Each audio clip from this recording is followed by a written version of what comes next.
What's up everyone, it's Lo, Beauty Demon, and we are back to talk about internet BS. We are going to be talking about the official return of Jordan Cheyenne. It is official, there's no sneaking back onto YouTube.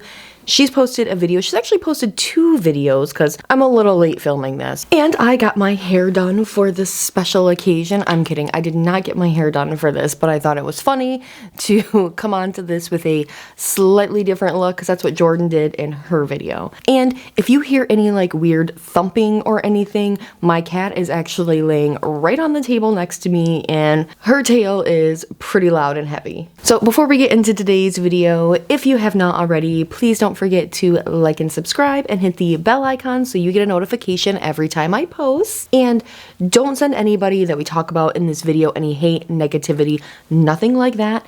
These are just my thoughts and opinions based on what I'm seeing play out on the internet.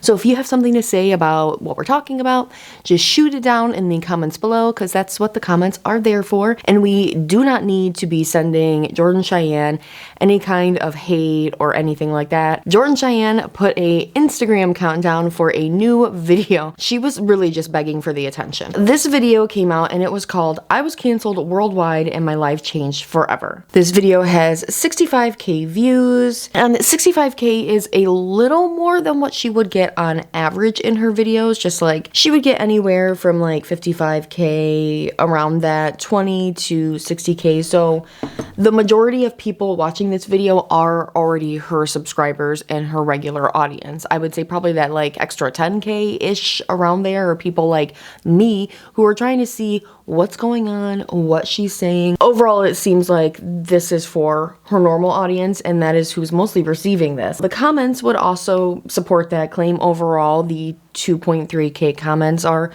generally positive. There are some people that are still very critical of her, rightly so. She did say that she has deleted comments that definitely cross a line with like threats or what they're saying about her. I will say in this video there are parts that she is very passive aggressive in my interpretation of it. I can understand being defensive, but did have a very big mishap and it was publicly broadcasted to the entire world. So the video itself is 16 minutes long. Thank God this isn't 2 freaking hours. She is filming in a public place. It looks like an empty restaurant, so pretty bougie that she was able to get a whole restaurant to herself to film this. Somebody did say it actually looked like her background was fake though, like it was a green screen, like Zoom sort of thing, which is very easy to accomplish nowadays. A lot of computer programs can easily drop a different background in. And when I looked at it and really watched it, like I could see how they thought that, because initially I watched it on my phone and then when I watched it on a computer, I was like, okay, yeah, I can kind of see where the line of her body is super defined in the background. Of course, it's blurry. It can kind of make it look fake, regardless if it was a fake background or if she was in a public place.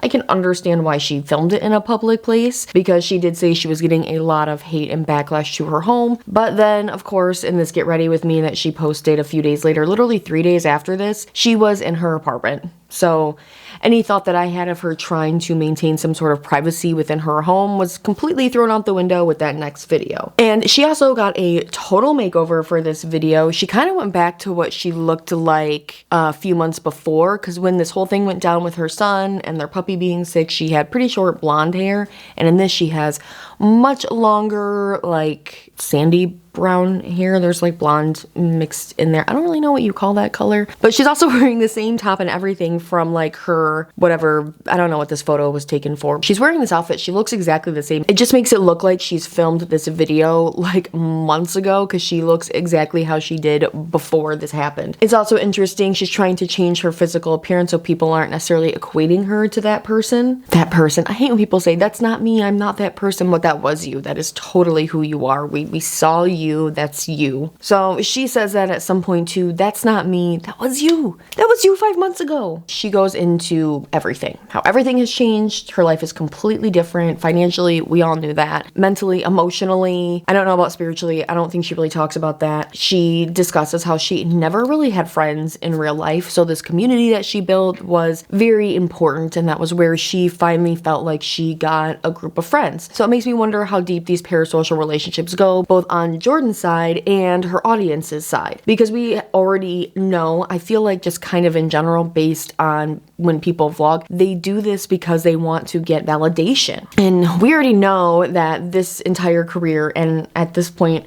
her life, was built on getting the validation from her audience. It's no surprise that Jordan really missed YouTube and wanted to come back. Jordan does go right into the incident and actually talks about everything. Now, I will say I thought this was kind of different than a lot of YouTuber apologies that I've seen, because Jordan specifically addresses the problem of forcing her son to pose for a thumbnail when he was already extremely distraught. And a lot of other YouTuber apologies won't like specifically address what's going on. A lot of YouTubers will kind of just like skirt around what the problem is, or like, of course, with Creepshow Art did not even address the lol cow situation, which was the entire problem in the first place. So of course she says she was disappointed in herself.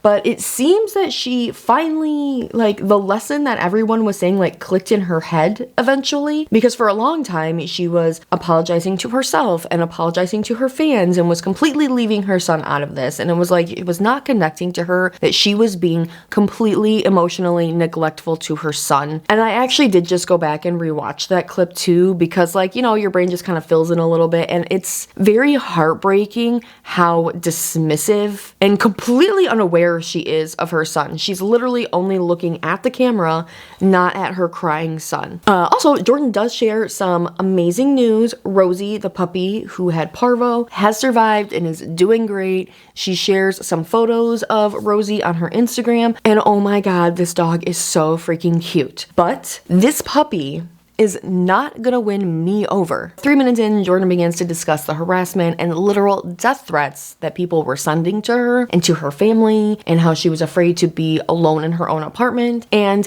this isn't funny, this isn't acceptable. We are the court of public opinion, but we are not executioners. It is not acceptable for us to try and play that role with somebody. This affects your mental health when people are telling you to go kill yourself. Side note, if you tell somebody to kill themselves and they do, you could be held legally responsible for that. Just FYI. I imagine that a lot of people who were sending her these death threats were young and don't have the mental capacity to understand what they're doing and how they're affecting people. Regardless of their age though, she was doxxed, her family was doxxed and harassed, all of her social media was hacked, her website, it is still not back publicly, but any other social media that she has is back, which she says she only has YouTube and Instagram, and she is back in full force on Instagram, constantly posting stories and videos. Overall, the hacking and the harassment, it does sound terrifying. And I want to say it does seem like she really evaluated her actions overall, asking herself, why was she prioritizing content over the emotional needs of her child? And the way she was speaking, I thought to myself, it really sounds like she's gone to therapy. And then immediately as I thought that, she said she did go to therapy. I was actually recommended a video by Jordan Cheyenne, like an older one, like right before her cancellation. And it seems she was already in therapy before this started. So at least she had a little bit of groundwork and foundation and wasn't starting from day one with the therapist trying to explain the entirety of her life and YouTube career to what got her to that point. So in my last video, I talk about how her son would take photos of her on Instagram. He would probably be concerned about, you know, being in the vlog, like getting his angles right and things like that. And a couple people were like, well, what's wrong with that? I have my son take pictures of me, but your job isn't social media, and that's where the problem lies. And also, how much is she making him do this? A everyday mom having their kid take a picture of them once in a while, that's not a big deal. But when your job is social media content and vlogging and your son is part of that, that becomes a much bigger issue. Now, she says she would go to events with her son and she would feel pressure to make it into content, which is an overlaying problem because it completely removes any kind of relaxation and joy that you might have from whatever that event was. And she's just broadcasting everything in life. The good, the bad, it was all content for her. But the clip that exposed her for manipulating her son led her to question, why is she doing this? Why is she prioritizing her content? How did she get to this point? She does get defensive when she discusses how people say she was a bad mom. However obvious it is that she loves her son, she was prioritizing her content over his emotional needs. Then she goes into, she did delete her channel. She even verifies this in her Get Ready With Me, that she straight up deleted her channel. It was not privated. She didn't think she'd be able to recover it, but through several emails, she said like maybe 10 emails or something back and forth with YouTube, she was able to get her channel reinstated, which to me, I was like, what? There are other cases where creators have had their channel straight up maliciously deleted by an ex or something like that, and YouTube's like, no, even though this was deleted yesterday, we can't get it back. When it's deleted, it's gone. But this creator, Jordan Cheyenne, was somehow able to recover it. So it's strange to me how YouTube can do this for Jordan Cheyenne, but can't do this for somebody like a creator named Omnia, whose ex-boyfriend actually stole their iPad and deleted their entire fucking channel. And YouTube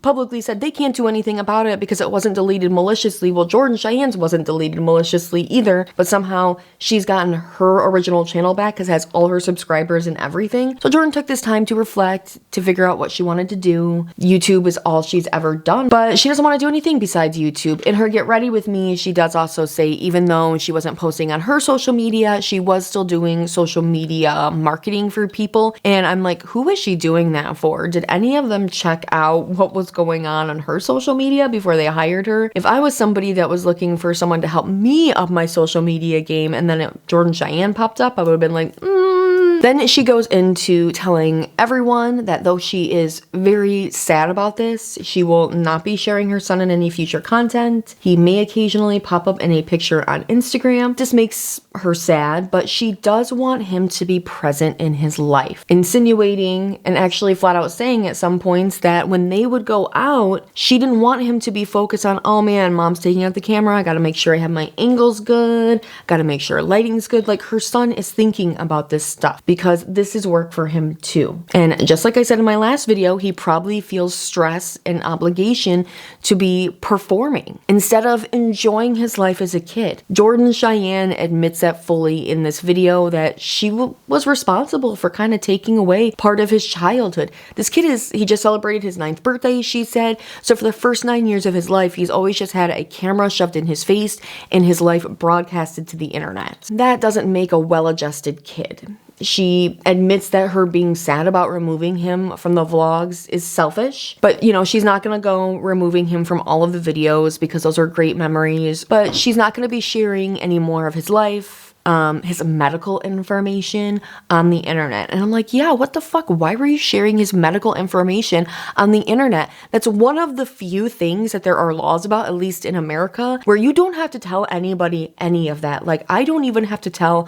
my husband my medical information. But here's this woman blasting her kids' medical information all over the fucking internet. Anyway, Jordan's not gonna be addressing this anymore. This video is the video. That's it. It's done, over, not gonna talk about this anymore. Jordan has decided that she is just gonna push through any hate, and I will say, I think this video took guts at least, because she knew there was gonna be backlash. She actually addressed the real concern at hand. It seems that it may have took a while, but Jordan finally identified the lesson in there, sort of. She talked about how it was a mistake that she had uploaded that clip, when it's not the clip being uploaded was the mistake, it was the action happening in that clip was the mistake. Like I've said in a few videos, if she was totally comfortable and completely disregarding his emotions in this, it makes you wonder, how often was this happening? I wonder if he even knew the anguish that his mother was going through as well. I really hope that she kept that from him. I mean, kids notice things though, so even if she was keeping it away, he probably could tell something was up with mom. So I hope that in this time she was able to keep his mental health safe as well, and keep any of her struggles kind of away from him, because this is her problem. It's unfortunate though that it took something like this for her to really realize the lesson and see the error of her ways. I just imagine how many other instances he was forced into doing a thumbnail, or any times that he didn't want to vlog and just enjoy where they were, and any times that he was just downright irritated. The other part of that is kids don't always understand their emotions and what they're feeling, so he doesn't even understand like the full full gravity and the magnitude of what he was feeling in those moments, you know? And unfortunately, that clip is gonna be there forever, and he's gonna have to deal with that too. But let's see if she's learned her lesson. Like I said, she did post a get ready with me. He was not in it, but of course she mentions him a lot, and you do get to see the dogs in the background. So I hope her son is doing well off of the internet and thriving, and I hope nothing else disturbs their cute little family again. We'll see if she's learned the lesson here or not. That is today's video. If you have not already, please don't forget to like and subscribe, and I will see you guys next time. Laters. Bye.